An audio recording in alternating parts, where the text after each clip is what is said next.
Jusqu'en 2011, chaque modèle de téléphone avait son propre chargeur. Une absurdité écologique corrigée par un ancien ministre bulgare des Affaires étrangères, Solomon Passi. À Sofia, en Bulgarie, comme partout ailleurs, les cabines téléphoniques sont des pièces de musée. Le téléphone portable est devenu roi. En 2013, il s'en est vendu plus de 2 millions d'exemplaires pour une population d'environ 7 millions d'habitants. Solomon Passi possède bien évidemment le sien, mais s'est posé la question il y a 5 ans déjà, lors de l'explosion du marché, de l'impact de ce nouveau produit et de son principal accessoire sur l'environnement. Ça, c'est ce qu'on s'apprête à jeter. Ce ne sont plus que des déchets électroniques. C'est du gaspillage d'argent, du gaspillage de matériel, du gaspillage de ressources. Quel gâchis pour la nature. Solomon Passi, 57 ans, est un ancien ministre. C'est lui qui, en 2008, a eu l'idée de la création d'un chargeur universel de téléphone mobile. Un câble utile, pratique et écolo, adapté à toutes les grandes marques. Il permettrait d'éviter la production de 50 000 tonnes de déchets électroniques chaque année.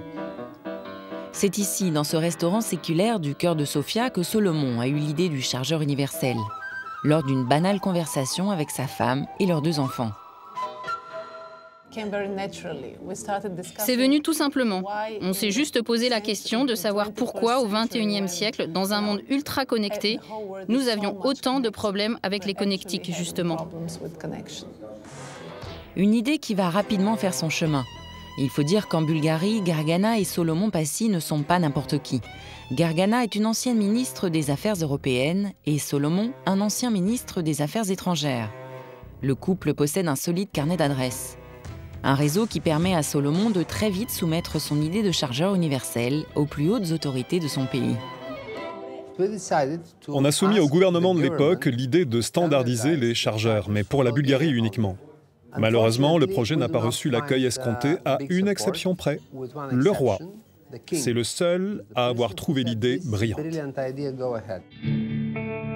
Celui qu'on appelle le roi, c'est en réalité Siméon II, descendant direct de la famille royale et ancien Premier ministre de l'époque. Le projet est lancé. Nous sommes en 2008. La Bulgarie vient d'intégrer l'Union européenne.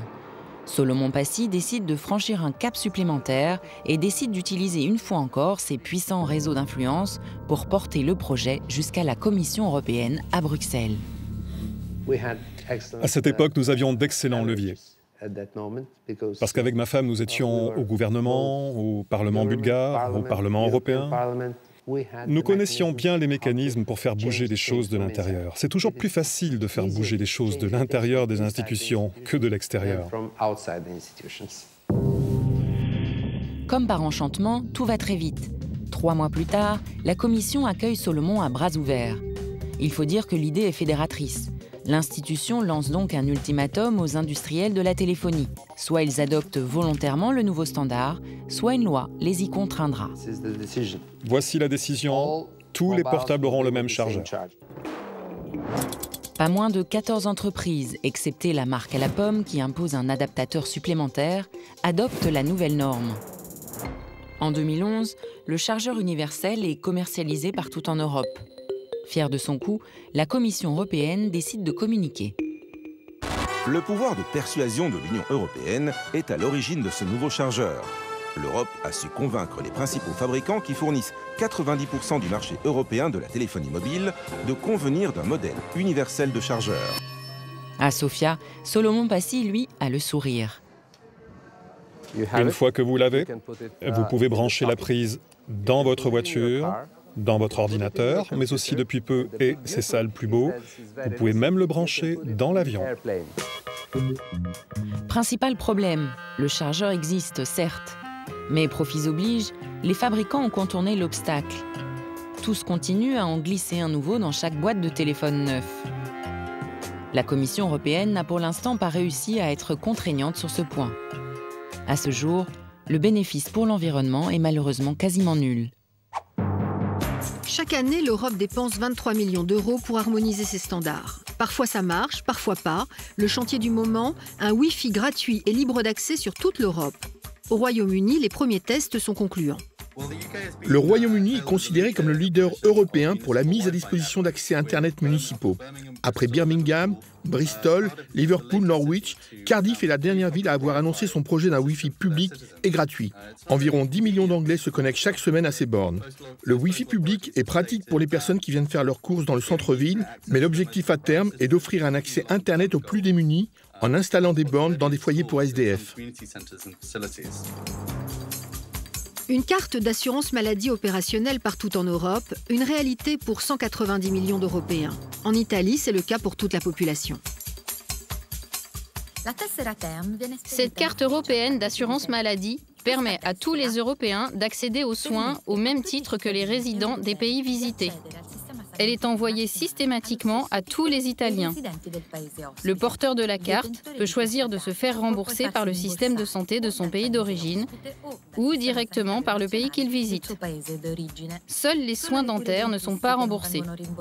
Autre obligation, ne pas faire de tourisme médical.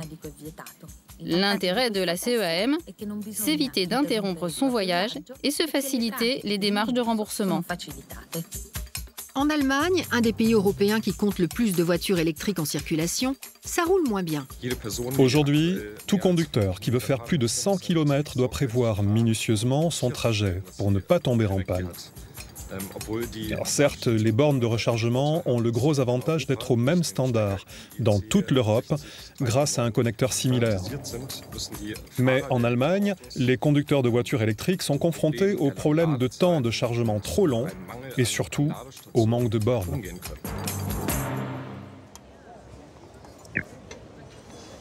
Et si vous deveniez correspondant de Vox Pop, c'est tout à fait possible. Vous pouvez maintenant réagir sur le site internet, nous proposer des idées de reportage. Si vous connaissez des personnages qui ont fait avancer l'Europe, ça nous intéresse. Vox Pop, c'est le magazine européen.